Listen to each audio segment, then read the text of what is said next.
Hi there, Jeffrey Rhoades from Experimental Homesteader Exotic Gardening and Sheri on Richerson.com. Please subscribe, hit that join button, join our membership. Well, it's another one of those days at work. Went in, I was a little bit behind on the floors and the backs because I didn't get done yesterday. So, finished those this morning, worked on my shelves, got the shelves done, worked on the floors and backs for tomorrow.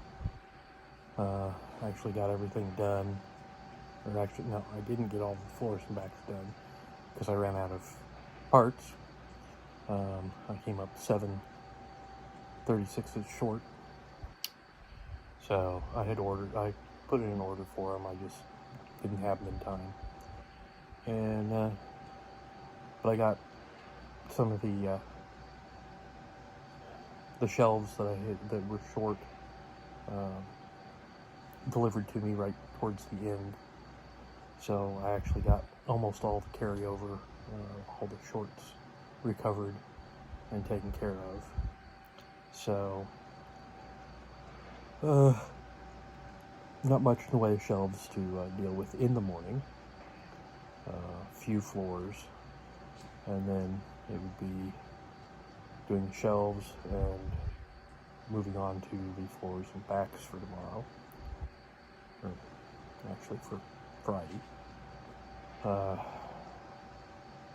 There is a large chunk of backs, so it may take a little bit of time. So we'll see what happens.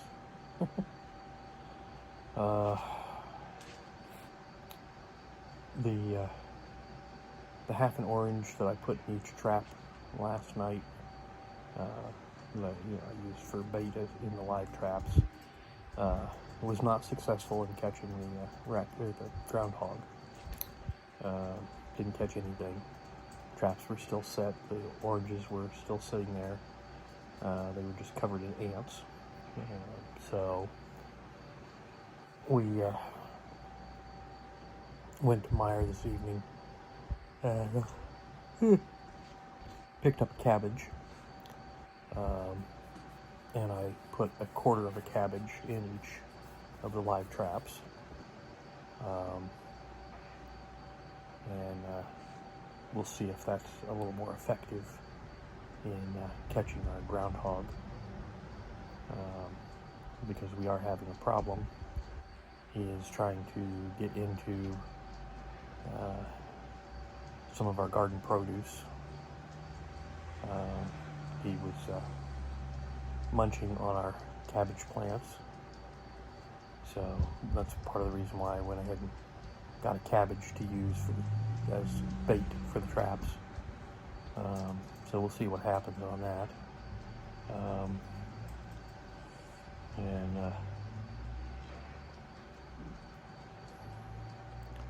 I had to move the energizer for the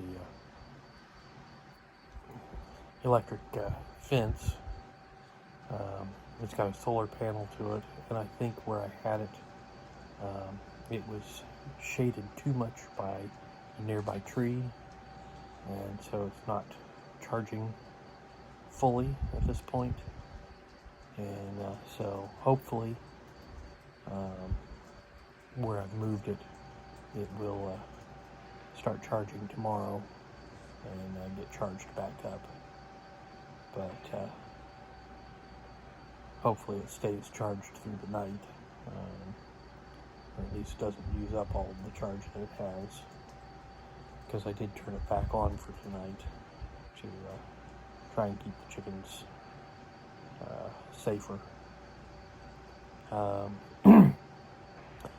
They are inside the chicken tractor, so they've got at least one layer of protection being in the tractor, but we like having that electric fence energized, and that gives a second layer, technically a third layer, because the fence itself is a second layer.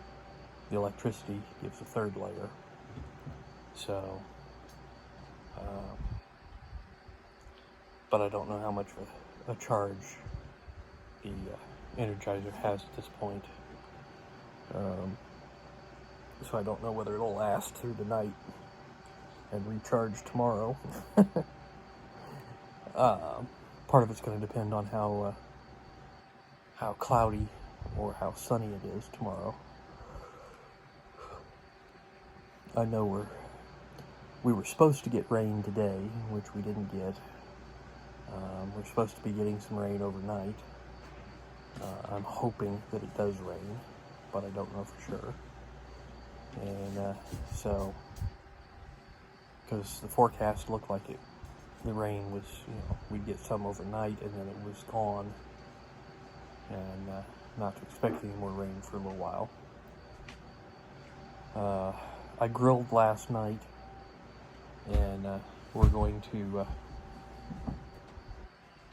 have some leftovers tonight for dinner. Haven't decided yet whether we're having the steaks that I grilled or the pork chops. But we've eaten all the hamburgers that I did. So I'm thinking we'll probably have the steaks and save the pork chops for one more day. But it worked out pretty good.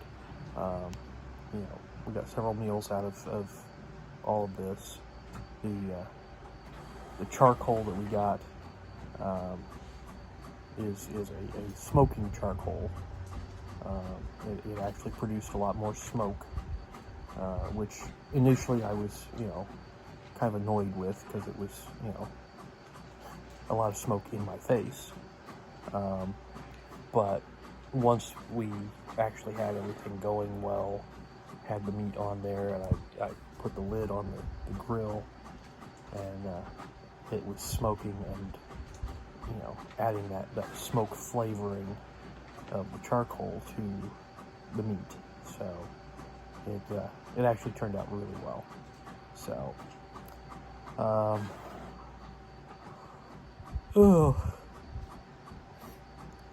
think that's going to do it for tonight. So once again, please subscribe.